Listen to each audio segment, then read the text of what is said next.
Hello everybody, Sergio Gomez here, and I am here with Luis Martin, who is right now the featured artist at ACS Gallery. We're here in Chicago. Luis Martin is from New York, and we met each other a little bit over a year, right, or two, Correct. something like that. And we've been doing some collaboration since then. We went to New York to your place, and you guys came over here with a group. And now we're very excited because we are here at ACS Gallery, and you have a solo show.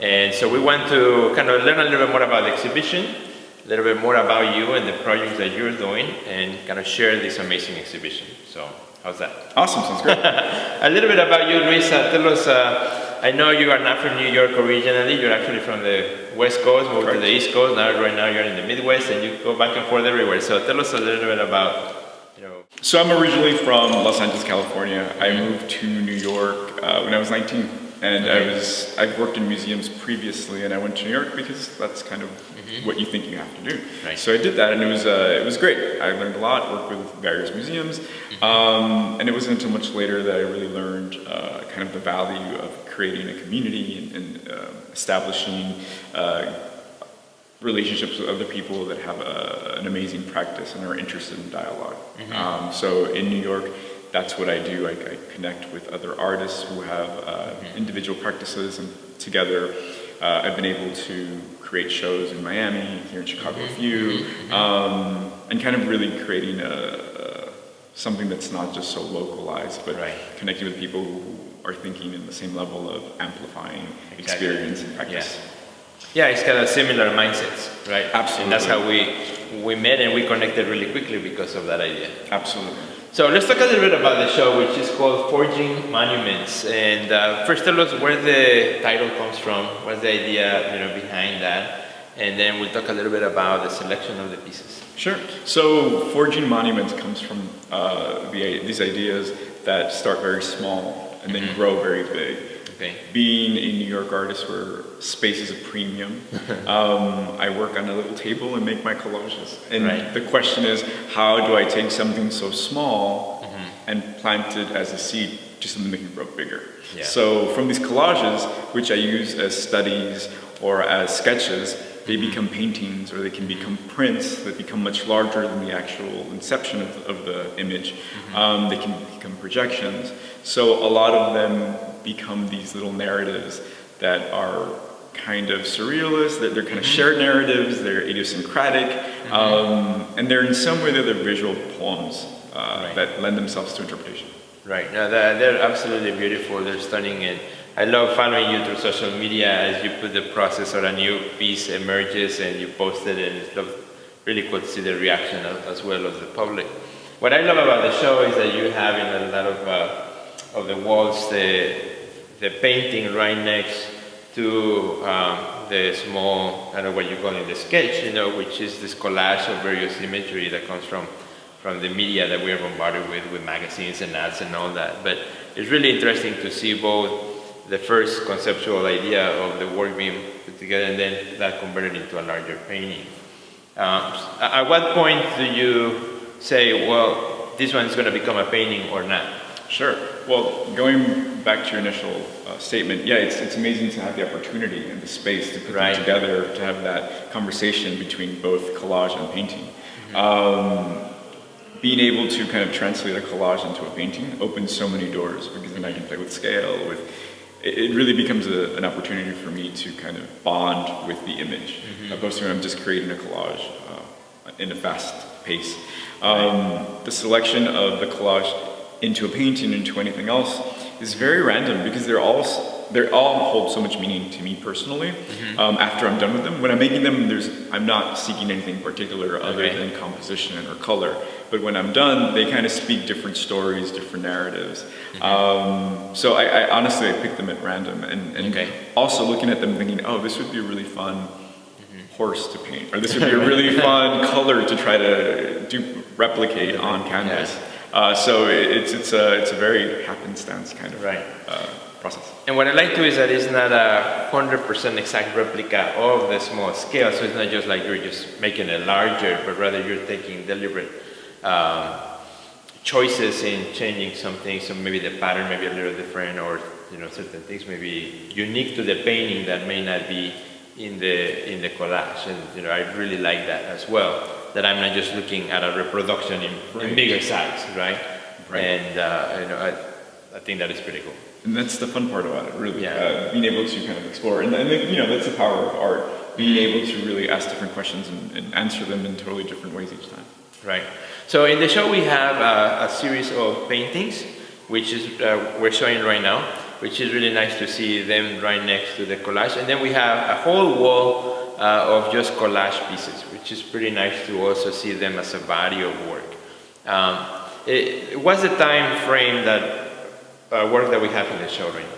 So this is all, I would say 80% is this year, with a few exceptions of ones that I really like that I made last year. There's about 4 or 5 of them that I did 2 weeks ago. Okay. So I'm constantly producing and I'm constantly making. So that's the time frame of these images. Okay. Are you inspired also as you travel? I know we were in Europe this summer, in Italy, and you traveled to West Coast, East Coast. Now you're also more frequently coming to the Midwest, yes, which is great. As you travel, do you take also material from that particular place that you can use later, or as you are in the place? Absolutely. So it's amazing to be able to have a practice that I can do anywhere that I'm at. So essentially my hotel room, my Airbnb becomes my studio. And the source material that I pick up is always different and indicative of that environment. So to kind of find myself in that environment making art, then it becomes really this amazing way to experience travel and different environments and cultures. Wonderful. Another great thing that I love about your work is that even though when I see them in social media, and I know the material that you're using is from magazines and advertising, so small scale, but some of them almost look monumental, just as the idea of the theme of the show, where they could also, I imagine them as large scale compositions, and I love that from your work as well, that it's rich in detail as you see it up close, and it's great to have it here in the show and get close to them, but many of them, have this bigger than life of its own kind of embodiment once they become what they are now, versus when they were a small magazine. And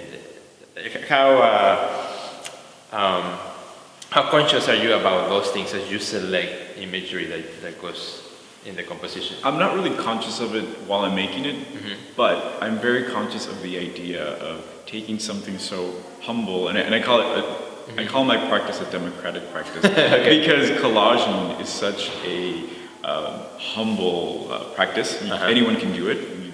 From newspapers, from magazines laying around the house. You don't need to go to school. You just make it.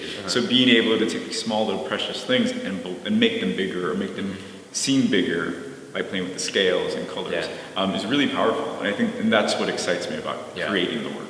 Very cool. Now let's switch a little bit conversation about the art engineer, which is a title or subname that you use for your art career, and I see even in some of the pieces you have signed them as the art engineer. Tell us a little bit about that. Sure. So when I left college for my thesis project, I realized that I wanted to do a lot more than just be in my studio. I needed something that allowed me to connect to the possibilities. So I came up with art engineer. And how I came up with that is because my thesis project was I created a drawing machine, which I thought was this revolutionary idea that I took apart these little toys and gave them a pen and they started making. And then I looked it up on the internet and found that it's been done before, which was fine. But the important part was that I arrived at this idea of, I don't have to stick to painting, I don't have to stick to collage, to anything. It's this idea as an artist, now I am an engineer of ideas, an engineer of art, and being able to make that what leads me and drives my journey. So now I'm really able to use that to be a curator, to be an entrepreneur, to be an artist, and sometimes even say to be a shaman, because I find so much ceremony and so much symbolism in what I do in my collage work. Awesome, love that.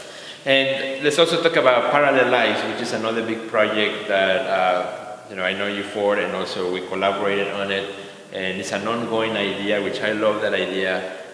Can you share where it's been, and then where it's going? Sure. So Parallel Lives came about meeting so many amazing artists and their practices, and how they have so many things that they have in common and so many things that they are very unique. Okay.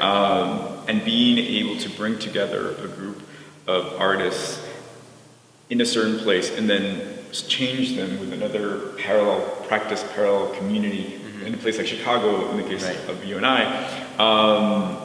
And when this happens, so many beautiful things happen. So many conversations happen about our experiences as artists, certain things that we experience similarly, and how our environment affects those experiences.